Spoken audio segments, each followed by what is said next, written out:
HSC পরীক্ষা ইতিমধ্যে শেষ, আমাদের অ্যাডমিশনের সেজনটা শুরু হয়ে যাচ্ছে। তো ঢাকা ইউনিভার্সিটি সহ অন্যান্য যে ইউনিভার্সিটিগুলো অ্যাডমিশন এগুলো কবে হইতে পারে এটা নিয়ে আমরা একটা ভিডিও মেক করব আজকে। আমাদের পূর্ববর্তী যে অ্যানালাইসিস করা ছিল অ্যান্ড আগের যে পরীক্ষাগুলো হয়েছে তার উপর ভিত্তি করে আমরা এটা তোমাদের সামনে উপস্থাপন করতেছি। তো দেখো, মেইনলি তোমাদের অ্যাডমিশন শুরু হয় এইচএসসি পরীক্ষার শেষ হওয়ার 3 মাস পরে থেকে নর্মালি শুরু হয়ে যায়। অনেক সময় 2.5 মাসও দেখা যায়, আবার আমাদের করোনার সময় এখানে দীর্ঘ একটা সময় লাগছিল আর কি। তো মেইনলি তোমার অ্যাডমিশনের যে যাত্রাটা এটা শুরু হবে কিসের মাধ্যমে জানো? বিউপি ভর্তি পরীক্ষার মধ্য দিয়ে তোমার অ্যাডমিশনের যাত্রাটা শুরু হবে। আশা করি বিষয়টা বুঝতে পারছো। আর এই বিউপি ভর্তি পরীক্ষাটা তোমার নভেম্বরের শেষে বা ডিসেম্বরের শুরুতে হওয়ার সম্ভাবনাটা অনেক বেশি, কারণ আমাদের পরীক্ষা শেষ হয়ে গেছে আগস্টে, ধরলাম যে আমাদের শেষ, এখন ওই কিছু বাকি আছে, প্র্যাকটিক্যাল বাকি আছে, এটা আমরা বাদ দিলাম, তাহলে সেপ্টেম্বর, অক্টোবর, নভেম্বর, তাহলে কিন্তু আমাদের 3 মাসটা কমপ্লিট হয়ে যাচ্ছে। অনেক সময় 2.5 মাস বা 3 মাস এরকম সময় কিন্তু পরীক্ষা হয়। তো প্রেডিকশন যে এটা হইলো নভেম্বরে কিন্তু আমাদের বিউপি পরীক্ষার সম্ভাবনাটা অনেক বেশি রয়েছে। আশা করি তারা একটা সময় দিবে, যেহেতু কেবল তোমাদের এইচএসসি শেষ হয়ে গেল, অন্তত 3 মাস সময় দেওয়া উচিত, এটা পাওয়া যায় বিউপির জন্য। দেন ঢাকা ইউনিভার্সিটির কথা যদি বলি, ঢাকা ইউনিভার্সিটি ডিসেম্বর বা জানুয়ারি, কারণ ফেব্রুয়ারিতে নির্বাচন হওয়ার কথা আছে, আর ডিসেম্বর বা জানুয়ারি এইটার মধ্যে পরীক্ষা দিয়ে তারা কাহিনীটা ক্লোজ করবে। কারণ নির্বাচনে কিন্তু, ইলেকশনে কিন্তু ঢাকাতে কিন্তু অনেক ভালো একটা প্রভাব থাকে। মেইনলি বলা চলে বাংলাদেশের প্রেক্ষাপটে যে ঢাকা তার পুরো বাংলাদেশ হয়ে যাবে আর কি, যদি ঢাকা সে দখল করতে পারে, এরকম সামথিং। যেমন ঢাকা দখলের মাধ্যমেই কিন্তু স্বৈরাচারী শেখ হাসিনার পতন ঘটানো হইলো, এই যে ব্যাপারগুলো।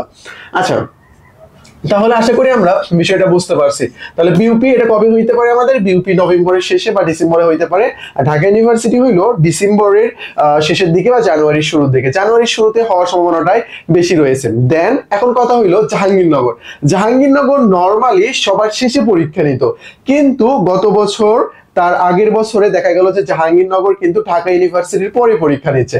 তো ঢাকা ইউনিভার্সিটিতে কিছু একটা সময় দিয়ে, 15-20 দিনের সময় দিয়ে কিন্তু তারা পরীক্ষা নিতে পারে। এন্ড তাদের পরপরই চবি এবং রাবির পরীক্ষা কিন্তু শুরু হয়ে যাবে। তাহলে আমরা বলতে পারি, যদি নির্বাচন ফেব্রুয়ারিতে হয় তাহলে মার্চ এপ্রিলের দিকে চলে যাবে তোমার রাবি আর চবির পরীক্ষা। যদি সিদ্ধান্ত নেয় যে সব ইউনিভার্সিটি বসে যে আমরা নির্বাচনের আগেই পরীক্ষা নিয়ে নেব, দেন জানুয়ারিতে হওয়ার একটা প্রবল সম্ভাবনা রয়েছে। বাট এটা আসলে পসিবল না যে সবগুলো ইউনিভার্সিটি পরীক্ষা জানুয়ারিতে নেবে, এটা না। ফেব্রুয়ারিতে নির্বাচন হইলো, দেন মার্চে পরীক্ষা হবে, এরকম। আমরা কিন্তু জানি না যে নির্বাচন হবে নাকি হবে না, জাস্ট একটা প্রেডিকশন। আশা করি বিষয়টা বুঝতে পারছো। তাহলে আপাতত বিউপি দিয়ে কিন্তু তোমার অ্যাডমিশনের যাত্রাটা শুরু হয়ে যাবে। আশা করি বিষয়টা তোমাদের কাছে clear.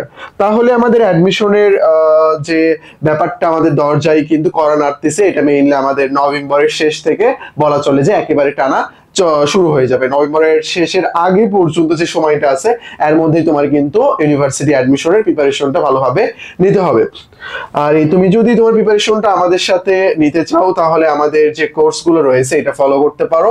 Second time foundation course, Dhaka university foundation course, এই দুটোতে ভর্তি হইলে আমাদের উইলানের যতগুলো কোর্স আসবে সবগুলোতে তুমি ফ্রি অ্যাক্সেস পেয়ে যাবে। আশা করি বিষয়টা বুঝতে পারছো। আমাদের এক্সাম ব্যাচ যেগুলো রয়েছে, ক্র্যাশ কোর্স রয়েছে, সবগুলোতে কিন্তু ফ্রি অ্যাক্সেস পেয়ে যাবে, অক্সিজেন সাজেশন পেয়ে যাবে। আর যারা শুধু বিউপি টার্গেট করে পড়তে চাচ্ছ, তোমাদের জন্য বিউপি ডেডিকেটেড ব্যাচ রয়েছে এন্ড ইংলিশ ফাউন্ডেশন রয়েছে, এই দুইটার কিন্তু অ্যাক্সেস পেয়ে যাবে উপরেটাতে ভর্তি হইলে। তো তোমার ভর্তি হওয়ার জন্য এই নাম্বারে টেলিগ্রামে নক দিয়ে ব্যাচ সংক্রান্ত ডিটেলস জেনে নিও। যদি কারো আর্থিক প্রবলেম হয়, এই নাম্বারে যোগাযোগ করে যে ভাই আমার এরকম প্রবলেম, ডিরেক্ট বলিও, তাহলে আমরা ডিসকাউন্ট দেবো। বুঝতে পারছো আশা করি। তারপরে এই যে আমাদের জিকে আলটিমেট সাজেশন, ঢাকা ইউনিভার্সিটিতে বিগত বছর 22 কোশ্চেন্স কমন ছিল এখান থেকে। বইটা অনেক ছোট, তোমার বাজারে যে 1900 পেজের যে বইগুলো রয়েছে, এটা পড়ার পর এটা একটু পড়িও, বুঝছো? তুমি একটা তৃপ্তি খুঁজে পাবা যে কোন কোন টপিকস পড়া উচিত, সাজানোর যে ব্যাপারটা। এই যে টেলিগ্রাম নাম্বার, এই নাম্বারে কথা বলে তুমি বইটা নিয়ে নিতে পারো, অথবা তুমি থেকে নিতে পারবা, রকমারি থেকে নিতে পারবা। অ্যাডমিশন সংক্রান্ত যে কোনো জিজ্ঞাসা এই টেলিগ্রাম নাম্বারে করবা, তোমাকে সুন্দর করে সলভ করে দেওয়া। ব্যাচ সংক্রান্ত বা যেটাই হোক না কেন এই টেলিগ্রাম নাম্বারে করবা। আশা করি বিষয়টা ক্লিয়ার।